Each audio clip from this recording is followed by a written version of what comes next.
Good afternoon, everybody. This is Richard Pontius and Sandy. Yeah. And we are going to do our third episode on frontal lobe dementia and talk about it. This is our third video. Our first video, we've had a lot of good views. We had 370 views. And our second video, we had 165 views. What do you think of that, Dad? Well, thank you for all the attention.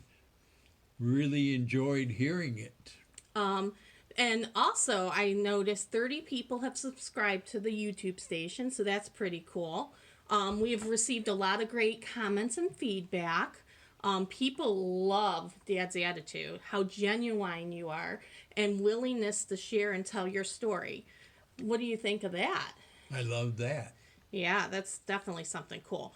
Many people have also told us to keep the videos coming. So we are going to try to do a video about every 2 weeks. Every week I think is a little much for Dad and stuff. He gets a little anxious about doing them. But once we're doing them, he enjoys talking and does a great job telling the story.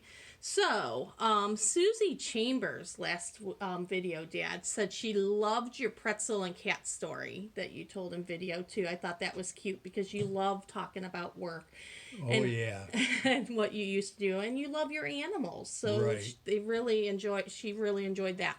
We are going to start this video out. We actually had some questions and stuff. They're fun questions, although I just had a little technical difficulty. So Tracy Smith from Molly's Movement group had a few fun questions for Dad.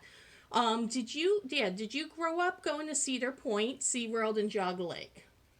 Yes. I had an aunt that used to work at a bank, and she used to get free tickets to these places, okay? They were bonuses that she got because she used to work at a bank. Okay, so she used to get Cedar Point tickets. SeaWorld, I got to go in on my job. Okay. And I got to go walk around in the park because of my job. Okay. Jogga Lake, my mother and father used to take me on what they called nickel night on Fridays. So I got to ride any ride I wanted to ride in there. That's cool. What was your favorite ride? Do you have a favorite? Do you remember? What did you like to ride? Dodgems. Dodgems? I used to like the Dodgems. Okay. Did you go with your siblings when you went? Who all went? Do you remember? Was it the whole family?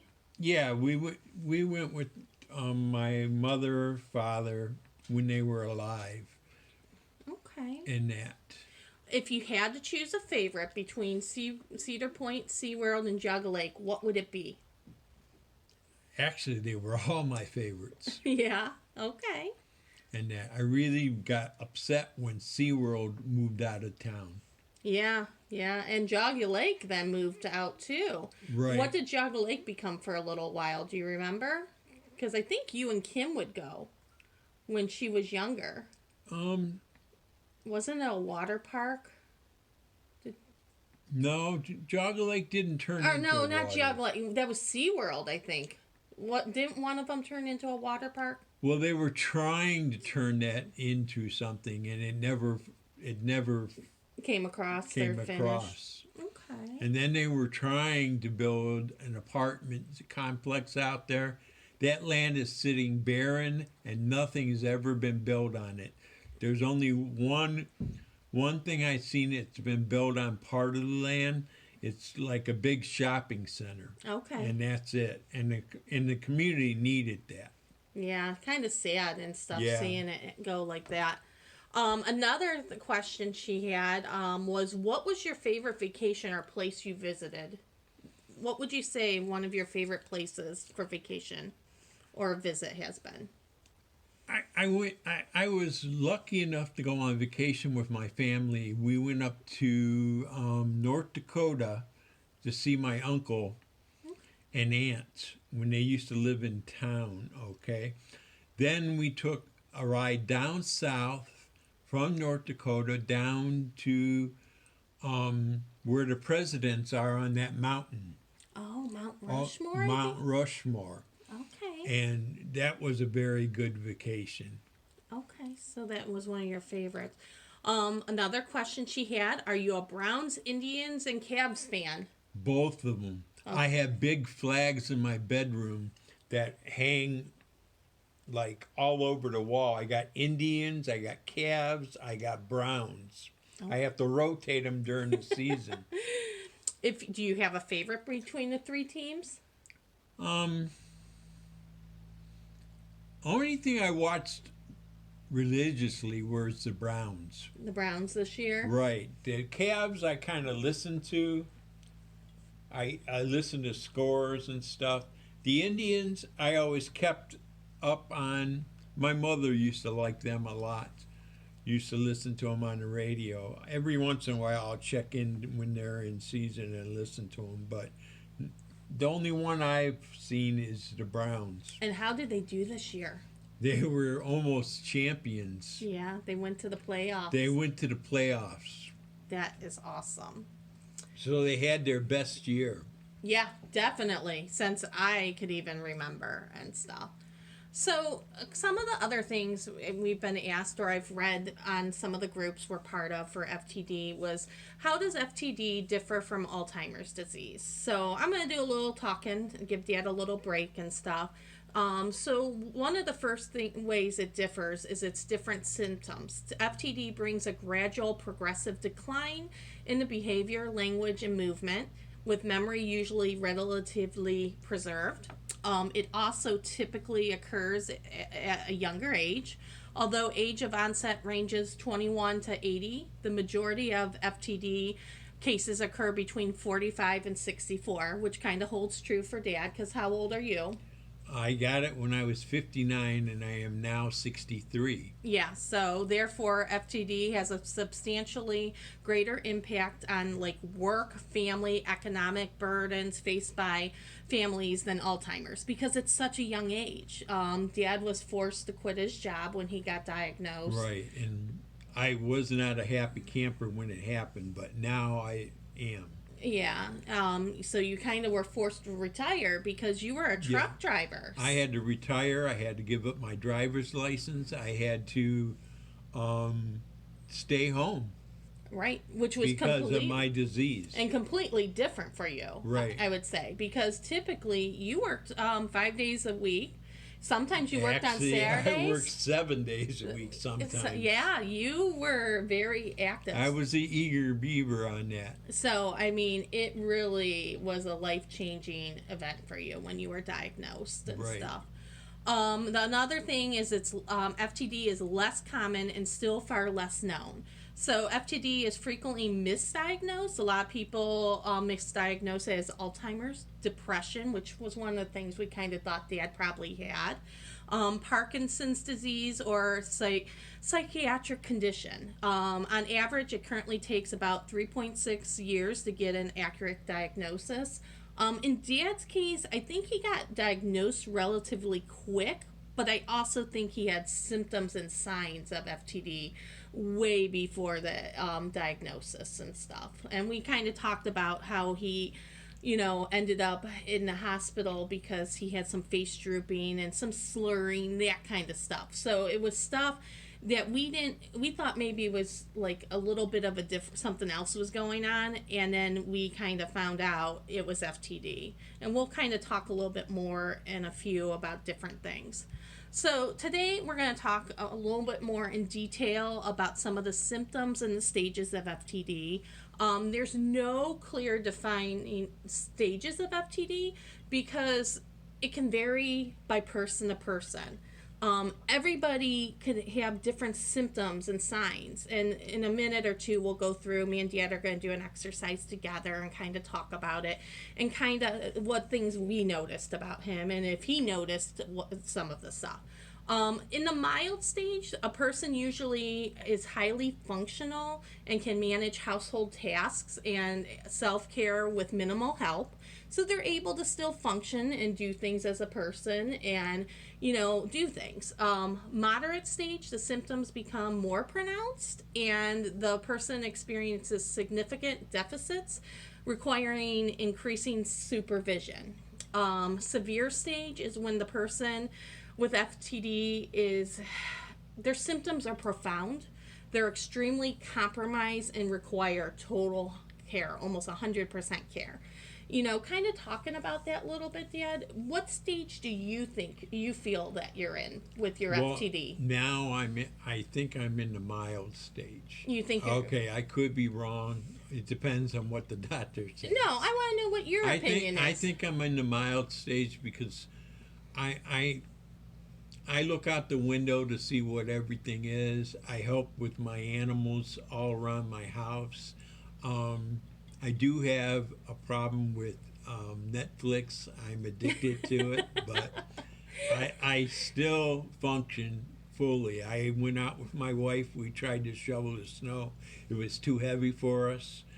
My wife says, I need to buy a snow blower, but right. That's nothing else. No, I would agree that you're probably between mild and moderate. And I think just sometimes you have bad episodes, but I would agree with you and stuff. So I like in your opinion because it helps people see what you think versus like what family thinks and everything else, and that we're a team here. So we get to talk about all this and that openly. So in a second, we're going to pull out, I'm going to actually pull it out and show. I'm going to get by Dad's water. We're going to kind of cover, I'm going to have Dad help read. We have a chart that we're going to talk about for frontal lobe dementia. And I think it might be flipped upside down in your guys' picture just because we have the camera facing us when we're doing this video and stuff like that. So the chart that we're going to kind of discuss, I think it's a real good visual.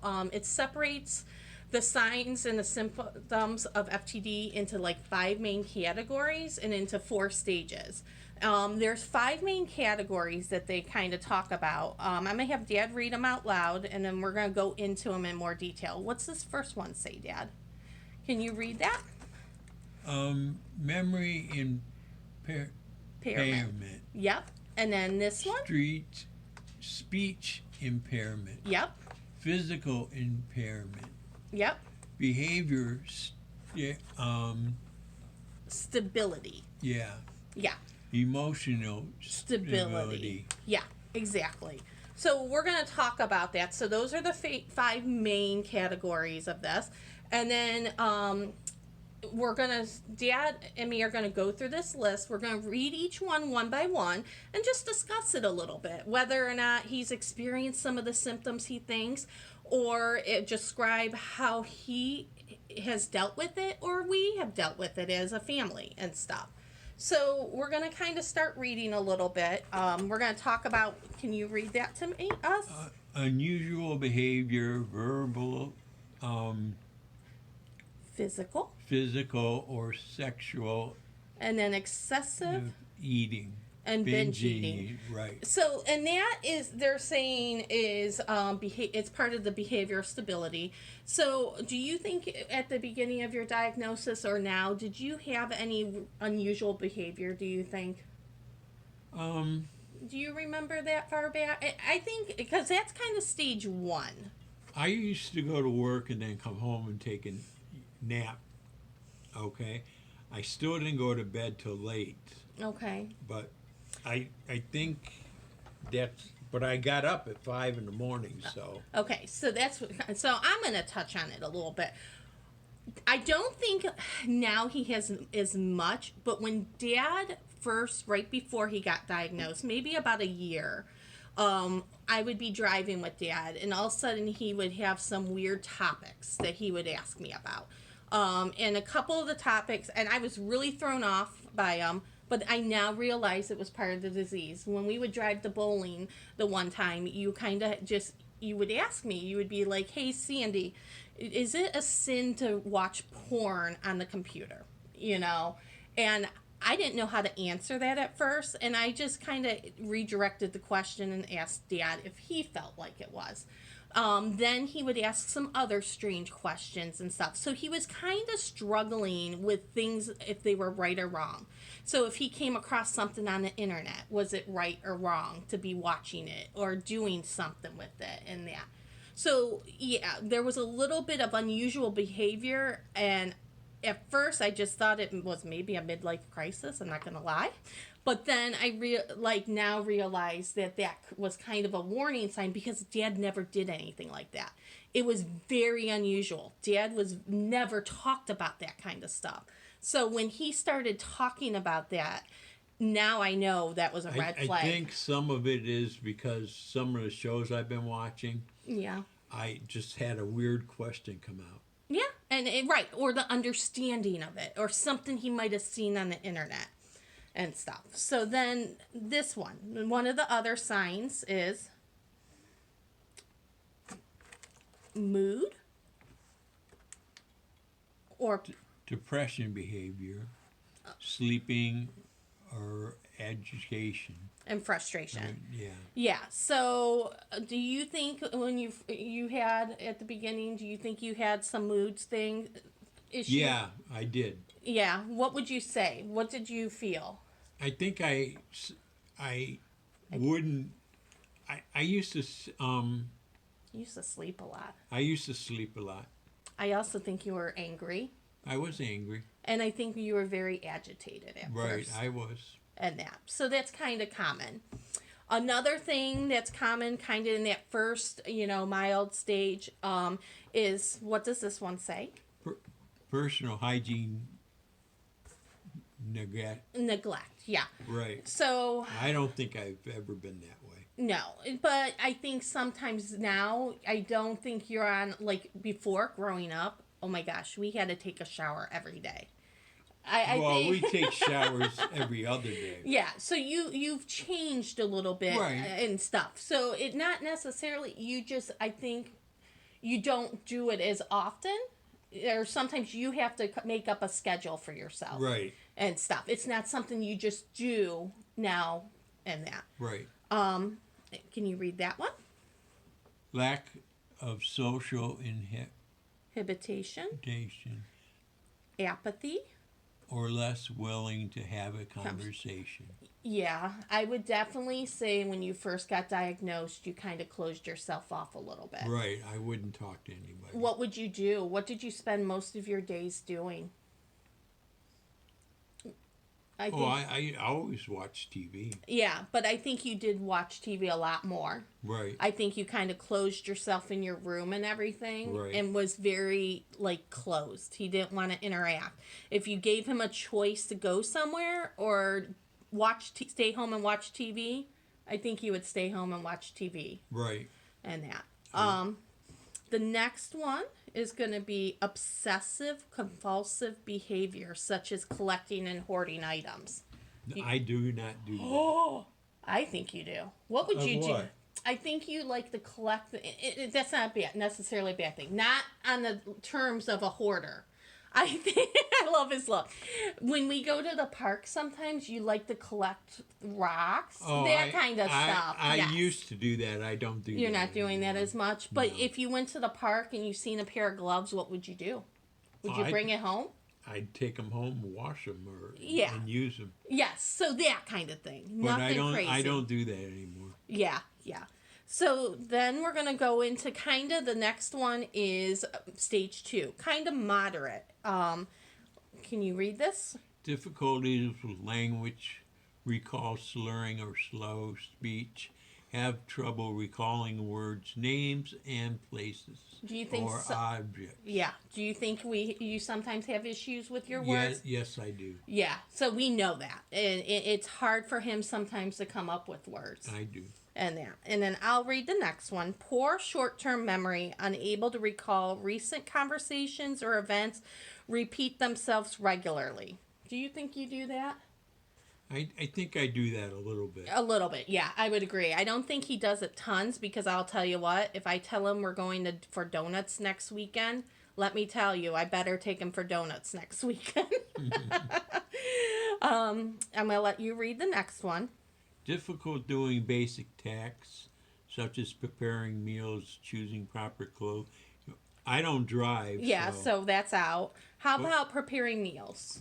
What can you do? Can you cook in the microwave still? Yeah, I can cook my stuff, but I usually It's more anything that's in the microwave. I'm lucky in the way that I have meals fixed for me. Okay. Okay, like TV dinners Okay. where I can do that. I have I'm being You get assistance with that, right. I get assistance with that. which I think is I very eat helpful. leftovers a lot too. And that's okay. And then as far as proper clothing, I think you always ask what you should wear. I don't think you always know what you should wear, or if we go somewhere, you just ask what to pack. But the problem that I have, I want to make sure I look decent. Yes. Okay. I always ask somebody, do I look all right? do I look all right? Every day. Right. And stuff. And then one of the other symptoms. Agitation and aggression. I think you get agitated, but not necessarily. I don't think you're aggressive. I don't think you're aggressive. Do you? I don't try to be. No. I like that. I think sometimes he gets agitated. Like, I think if you're surrounded by a lot of people, you get agitated, and he has this little flinch thing. I don't know if that's even the right word. I think you get overwhelmed, maybe. What's Yeah. a better word? Can you describe a different word? No.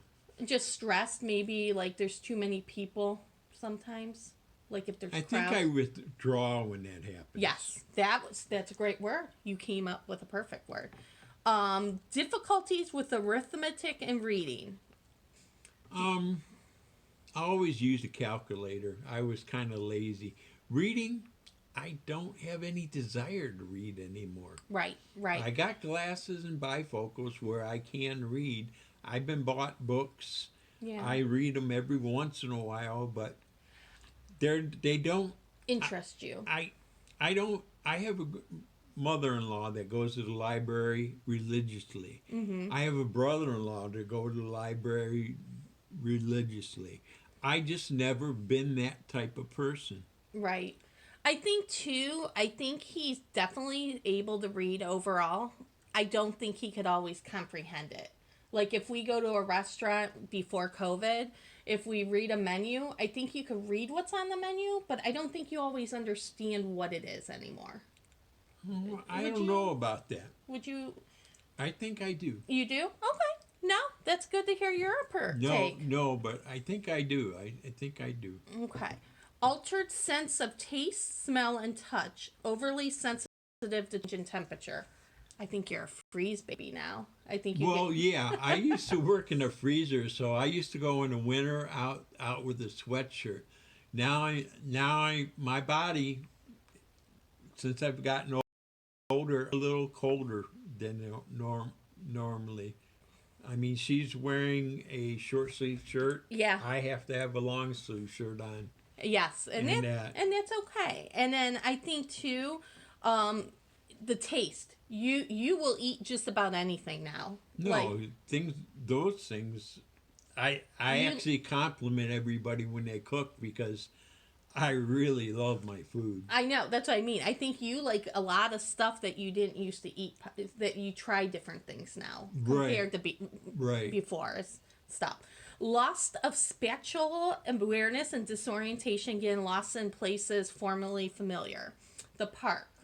When you used to take walks, did you sometimes get lost? No. Okay, that's good to know. I mean, right now I might. Yeah. Yeah, just having a hard time find your way back home if you went by yourself and that. Weight gain, I don't think you have an issue with weight gain. No. Then kind of like stage 3 on this chart is more like moderate severe. Restlessness, difficulty sleeping. Do you think sometimes you have difficulty sleeping? No, not any longer. What I do. But you used to. So what do you do? But now that I get up at about 9 in the morning, I don't go to bed till midnight. Okay. And I cut it off. No matter if I'm in the middle of a show or not, at midnight, that's it. Everything goes off. So you've made yourself a routine now. Okay. Right. Motor problems, slowness, and difficulty in your gout or walking. And sometimes muscle stiffness. Do you think you have an issue with walking at times? No. I don't. I used to get. I had this thing in my legs that I used to get, and it used to hurt really bad. Like but Charlie horses? Charlie horses, but Okay. I don't get those any longer. I don't know if it's the medicine the doctor has me on, but I don't get any of that anymore. Now, do you find yourself, at one point you used to have your bedroom up in the upstairs. You moved downstairs. Did you have issues going up the stairs for a while? My wife said I had issues going up the stairs, but I still go up the stairs in my house. I go running down the basement for changing my cat litter and everything. For that kind of stuff, but on a regular, like where you were going up and down like about 5 or 6 times a day. I used to go up too fast, and I used to lose my step or something. Okay. And then I'd get up and go more. Okay. Okay. You know what I mean? And my wife got nervous that I was going to fall down the steps one day. Okay. Well, and that kind of, and that's part of the disease. So that's why we're, Right. That's one of the symptoms. Visual impairments, like depth perception, which might be part of tripping up and down the steps too. Changes in the visual field, loss or ability to differentiate between objects in the background. So that could maybe, when you were tripping every so often, you think it was because you're going too fast, but maybe it was something like that. Right. How about hallucinations or paranoia? I don't have any of that. No paranoia? No. Okay. The only thing I think on that line, I don't think it necessarily falls under that. Sometimes when we would watch TV and a brand new show came on, you would tell us you watched it before. You kind of felt like you've seen stuff. You know what? There are shows, if you watch them, they seem like other shows. Yeah. I really believe that they recycle shows. Okay. No, and that's scripts. good. And that's kind of what we're talking about a little bit. Because I'll be watching something and I'm like, I just seen that somewhere else. And we'll be like, it's a brand new show. I know. We touched on this one a little bit. Wandering, getting lost, or losing track of time due to increased confusion, disorientation. I don't think you're really there. No. Progressed speech and language recall difficulties, not being able to remember names of people, knowing they know, including family and friends, and impaired face recognition. What I do, sometimes I forget, like my wife said, I think you mix us up sometimes. right, how many kids are there? Yeah. And we have adopted families in our family too. We do. So when I was naming off the kids the other day, we forgot I Christopher. said 3, but I actually have 4. Yes, we have Christopher, who you Right. raised since he was a kid, and Right. and we kind of were talking about biological, but that was a very good point and stuff. And then emotional changes, apathy, or loss of empathy. I think now Dad is oversensitive. He could be emotional. He does take medicine for that. But when he first got diagnosed, he went through a stage where you kind of had a hard time showing empathy. If like Kim was telling you about her day at work, and the one day she almost got hit by a car, like she was really upset about it, and you kind of sat there, I think, the one time and was like, oh well, not like that, but you couldn't relate to it. Right. And stuff. But I think now you're on medicine that helps with that. Right. And stuff. And then too, what you would kind of have stages where you got depressed and sad, and you could cry very easily. Yeah. And long as you take your medicine, I think you're pretty happy-go-lucky anymore. Right. Stage 4, I really don't think that's it, but we'll just quickly go through them. Incontinence, loss of control over urinary and bowel movements. Now, I will tell you, he doesn't really have issues with that. However, when he had his surgery, anesthesia really messed with Dad for like 2 weeks. Sure did. It was not good. It was very scary for us, because I really thought all of a sudden he was in some severe like a severe stage of the FTD all of a sudden. He could not hold his urine. Like he was having accidents where we ended up getting this special underwear, that kind of stuff. But after a week or two, you all of a sudden were fine with that and stuff. But I will tell you, anesthesia can mess with you. Messes with you bad. And severe memory problems, both short term and long term. I don't think really have major issues with that. Besides, like you said, forgetting names and stuff like that. Right. You keep a calendar at home that helps with things. Right. Which keeps you on a routine. Loss of motor skills, inability to change position, move around. He moves around pretty good. Significant loss of speech and unable to speak is severe. He's able to do all that at this point. Difficulty eating and swallowing, that's another one. I think when he had his surgery, you were impacted, I think, for about a week or two. I didn't have much of an appetite. But also you were having a hard time eating. You just didn't know. I don't know if it was whether or not you didn't know how to eat or you would not. When I came home from the hospital and I was in the hospital, I have false teeth. Okay. Okay. And I didn't have them there in the hospital because they didn't want them there. Okay. Okay. When I got home, I was eating without my false teeth. Okay. And one day when I got better, I says, I got to get these in my mouth. Oh. I said, this eating with gumming it wasn't the answer. It was not fun. Right. Okay. And funniest thing was, it took a while to get used to those things. To get used to them again right after. To get them in my mouth again without choking. Yeah. Yeah. And then I had a gag. I did one morning where I said, I'm going to do it. Yeah. I went to do it, and I spit them right out. Well, and I think that's where I'm saying for like a week or two, you were a complete mess from that anesthesia. Right. It just changed how you were functioning. Like I said, she would bring me in oatmeal and things that I could eat, but it would take you like an hour to eat them. Right, I could not eat them. And you were anxious. Yeah, it was just crazy. And then the last thing was extreme sensitivity to touch, but I don't think he has that. So that was kind of some of the symptoms and that. So next, we already went through that. So another question people ask real quick is, what's the life expectancy of someone diagnosed with FTD? Average is 7 to 13 years, but can range 2 to 20 years. Dad, you've had FTD, you said earlier, for how many years? I've had it since I've been 59, so I'm 63 now. And almost 64 in June. Right. So about 3 years. So based on what we know, we think Dad was probably showing signs about a year or two prior to being diagnosed. Not like extreme, but definitely some, There was something going on. Yeah, definitely. Another question I read a lot of people ask is FTD inherited.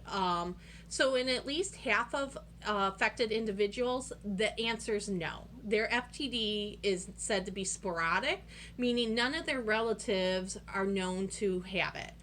However, approximately about 40% affected individuals with FTD do have a family history that includes at least one relative diagnosed with it, with a neurological disease, and their FTD is described as familial.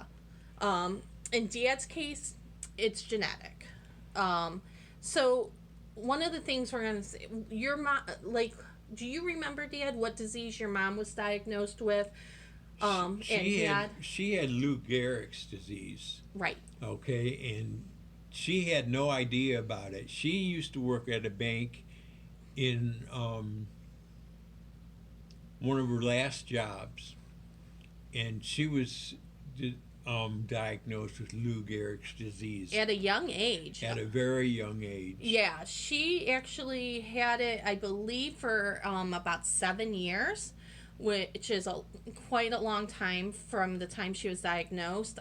She passed away at the age of 62, so she was diagnosed real young. And her dad also had ALS. Right. Or Lou Gehrig's disease. From what I was told, my grandfather Mm-hmm. on that side of the family. Um, it was back in the old days. They didn't know much about it, but he had hands that they had to put in his pockets. Oh, wow. Okay, he was that bad. Okay. And I mean, he got retired very early, which is very Unusual. unusual back in Right. those Well, days. yeah. I mean, because you don't expect someone to end up with a disease that young like that. Right. That's And like I said, I didn't even see him, okay? okay. He didn't even pass when he got that disease. Did it happen quick? I'm guessing. It yeah, from what I was told, my Aunt Joan told me this, who is up in the higher places. Yeah. Um, she told me that he got it, and it was a couple years later he was gone. Right. Right. Um, so, with that being said, our dad, when he was diagnosed, the doctor did genetic testing on him and found that dad possesses what is called the C9orf72 gene. So, this is the most common genetic mutation in hereditary for FTD and ALS. So, what does this mean? It basically means that gene, if you possess it, you could either develop ALS, Lou Gehrig's disease, FTD, or end up with both of them. So his mom and his grandfather had the ALS. Dad right now is only diagnosed with the FTD. So right now, that's what Dad has. So it also means that there's a 50% chance that any of Dad's siblings or children can also have that gene and develop ALS, FTD, or both. So it's literally a 50-50 chance. So to me, when we found that out, it was both scary and sad at the same time, because it's a coin flip. You flip a coin and you either have it or don't have it, and that. So that was a little bit about that. So genetic testing. Genetic testing, it's a personal choice. In our case, because of Dad's history, he got the genetic testing and stuff like that. When people, like I said, personal choice, but when you do it, you need to collaborate with your family as well as the doctor, because you have to decide. Genetic testing's not for everyone. In our case, we knew Dad already had it, and with the history, we kind of wanted to know a little bit. And we made as a family the decision to have him genetically tested. So it's also it's an ethical decision, legal, social issues involved. There's careful consideration. It's not an easy choice. You need to be sure you have a complete understanding of the risk involved, because and what your reason is for wanting to get tested and how you might cope. Testing may relieve, some people feel testing may relieve anxiety and uncertainty. Some, it might cause depression, anxiety, or guilt. You don't know how you're going to feel, and that's why before people get genetic testing, they have to go see a genetic counselor and stuff like that. In Dad's case, it was a no-brainer. We knew he had it, so his was a no-brainer. But now we had to let his family know. All Dad's siblings knew about the genetic testing and what gene he possesses. So now they have a decision. And then even us siblings, my brother and my sister, Dad's biological kids, we have to decide. In the end, a person has to decide what's right for them. At first, I didn't want to get genetic testing. But once I kind of start spending a lot of time with Dad and seeing the progression, I really changed my mind. The impact I seen with him, I'm a planner, so I decided I needed to know. If I tested positive, I would probably change my life and plan it differently and how I prioritized. Not something Dad got to choose. In Dad's case, he didn't get to choose what. We didn't expect Dad to get it. So this was totally out of the blue. We had no clue. So far to date, I think I'm the only one who since Dad's diagnosis, decided to get tested, and luckily I tested negative. But it gives me, ease and stuff like that. And I kind of also know just the kind of plan. And just kind of help with Dad and, make his day count that's why we spend so much time together, kind of do these videos, because we want to make what's going on count at least. If he has to go through this, we got to make it count. So we're going to talk, a lot of people have asked about Dad's family. So that being said, because of the hereditary and stuff like that, genetic. So Dad, how many siblings do you have? You can't look at my screen. Yeah, see if you remember. I have, Can you name them? I have a sister, Nancy. Yep. I have a sister, there's Nancy, there's Kathy. Yep. There's Susan. Yeah. There's, You have a baby sister. Julie. Okay. And then you have one more guy out there. And Christopher. Nope. Close. You have a Christopher in your family, Well, though. I said Joe, didn't I? No. But that's okay. Now you did. So you Right. have a Joe. So Joe's Right. your brother. Right. And that. And then you kind of touched earlier about having 4 children. You have 3 biological, and then Right. you have Christopher, who is your son that you raised with your wife Terry. So you got 4. And then, do you remember our names again? We'll quiz you. Don't look at my screen. I gotta yell at him. No. What? What's my name? Sandy, Yep. Kim, Yep. David, Yep. Christopher. Perfect. And then you even have grandchildren too. How many grandchildren do you I have? have 2 grandsons. Add one more. You got 3.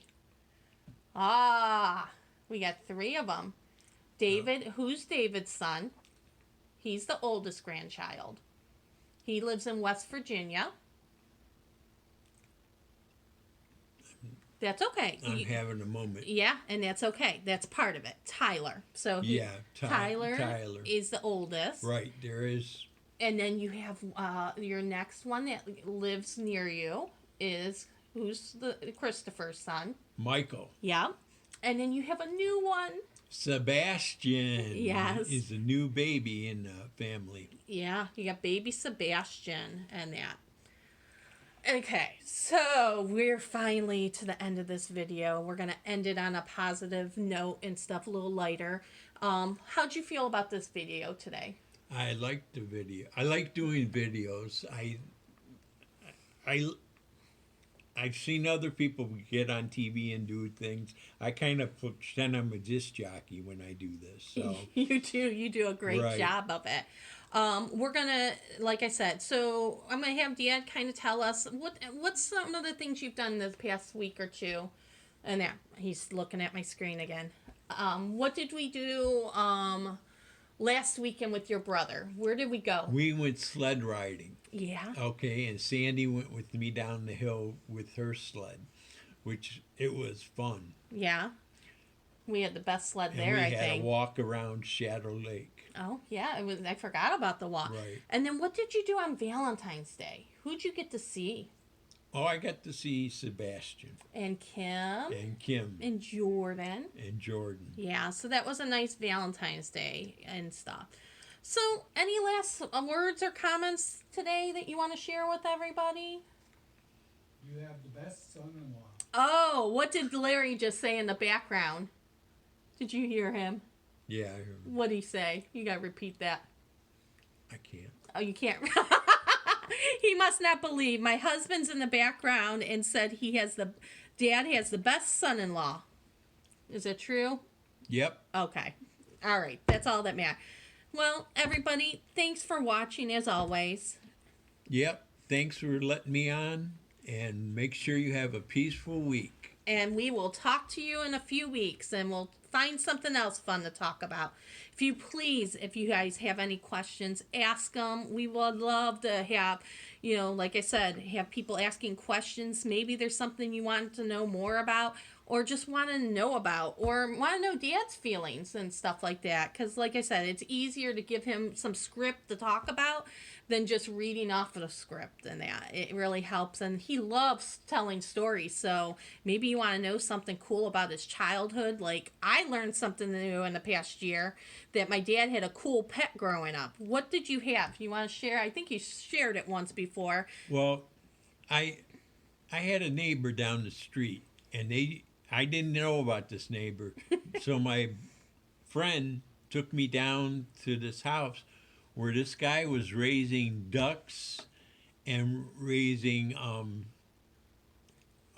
what were they? Were they Quail. quails? But the quail, you couldn't raise a quail because they're meant for outside. So what did you end up bringing home? I brought home a duck, and I didn't tell my mother. I pinned it between the houses Yeah. and stuff. And one day she looked out the window, which she almost never does, and seen it there. Yeah. She said, "Where did that come from?" And I go, "It's mine." She goes, "You can't have it. Take it back." So did you take it back? Yeah, I took it back. Did you have a name for the duck? Do you remember? No, I don't remember the name. I just, I used to feed the ducks where my dad used to have. My dad had a boat, and we used to go to this place called Portage Lakes. Okay. It's like in Akron, and there used to be ducks there, so we used to feed them bread and stuff. And you're not supposed to do that anymore. So. No, but that must be where I get my love for animals, Right. and like in ducks and stuff. Oh, I love animals too. Yeah, definitely. I have a new appreciation for them. Yeah, you call yourself like the animal whisperer. Well, they used to call me the deer whisperer because I think- used to go for rides and the deer would come out. They would always come out Right. and that. And when I used to go for walks, I always seen them too. Yeah, definitely. What do we want to tell everyone? You always say when you end your videos, what do you always tell everybody almost? Peace, Love and love, and rock and roll. Everyone have a great week. We're tuning out.